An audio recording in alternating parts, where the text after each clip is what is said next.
Motivation, Emotion, and Personality, brought to you by Emma Brody.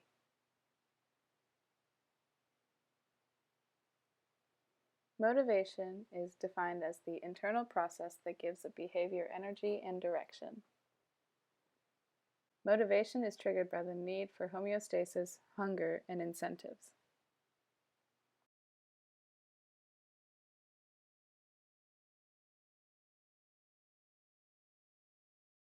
The drive reduction theory states that once you have a need, you possess a drive to fulfill that need, which leads to homeostasis. Sleep and food are primary drives, ones we can't live without. Success, money, and good grades are secondary drives. They are important, but not necessary for life.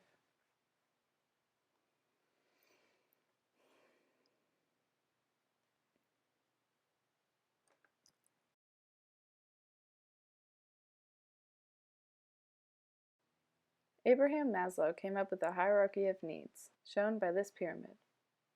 Starting from the bottom, you have psychological needs: breathing, food, water, sleep, sex, and excretion.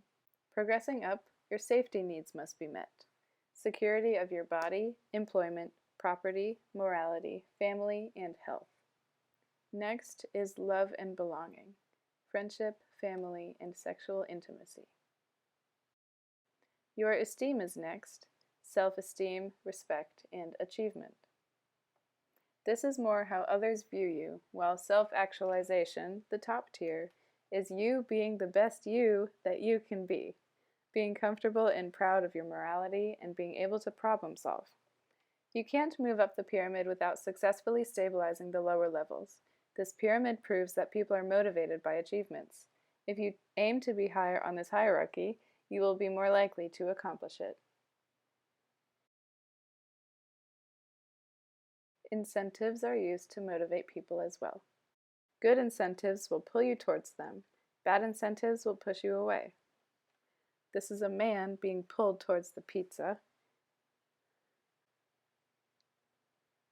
And this is a threat. Hunger grabs us all.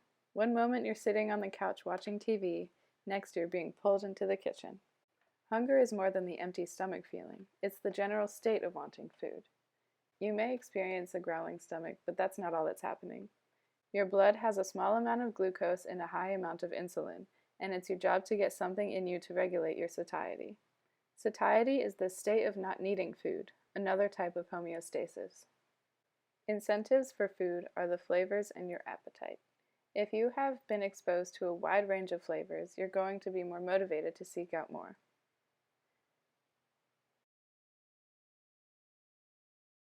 If you're craving a burger, chances are you'd do anything for that burger.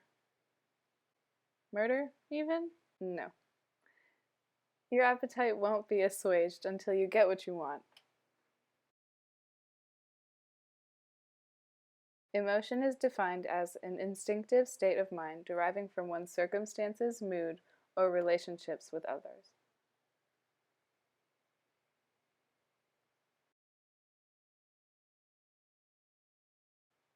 The James Lange theory of emotion says that environmental stimuli causes physiological arousal and responses in 3 steps.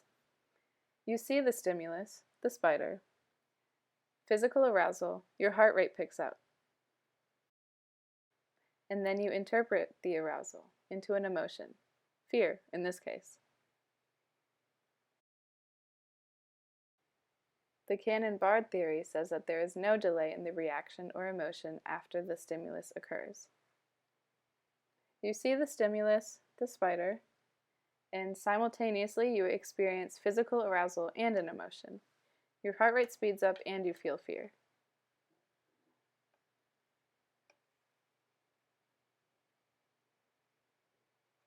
The Schachter two-factor theory states that you interpret the physiological change and response in context of the situation. You see the stimulus, you experience physical arousal, an increased heart rate, and cognitive interpretation based on the other person who just loves spiders.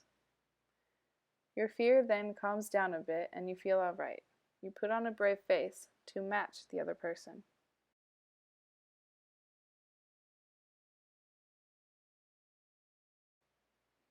Personality is the combination of characteristics or qualities that form a person's distinctive character. Freud believes that personality comes from conflict or impulse and restraint. Three parts come together to make our personality: ego, id, and superego. The id is the impulsive and unconscious part of our psyche which responds directly and immediately to our instincts. In the iceberg drawing, picture it as the devil on your shoulder. The superego's function is to control the id's impulses, especially the socially unacceptable ones. This is the most moral and realistic part of our personality. Compared to the devil id, the superego is the angel. The superego has two parts, the conscience and the ideal self. The conscience is part of your consciousness, what people see, while the ideal self is subconscious, what you want people to see. The ego develops to mediate between the unrealistic id and the real world. It is the decision-making and reasoning component of a personality. This is another representative of Freud's theory. The blue is the superego, the overlapping green is the ego, and the red is the id. Freud also had an idea as to how we defend against anxiety. Repression, regression, reaction formation, projection, rationalization, sublimation, displacement, and denial.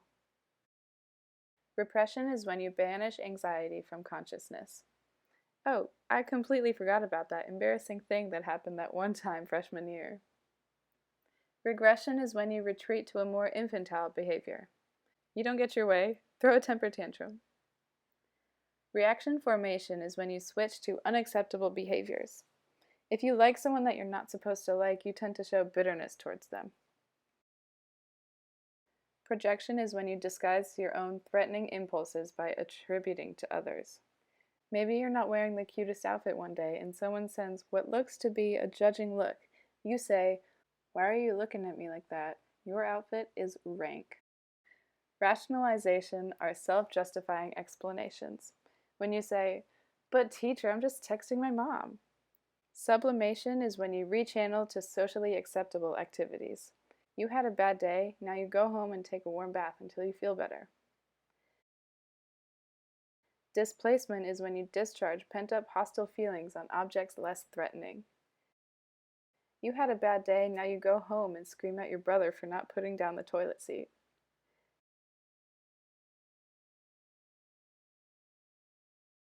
Denial is when you refuse to admit the unpleasant. "No, I don't pick my nose," you say as you wipe a booger under your seat. Carl Jung believed personality was opposing forces, and the balance of all four was the self. The persona is the mask or the appearance that you show to the world. The shadow is the part of the unconscious mind that holds your weaknesses, shortcomings, and instincts. The anima and animus are male and female counterparts. In men, the anima is responsible for any female attributes, and opposite in women. The end.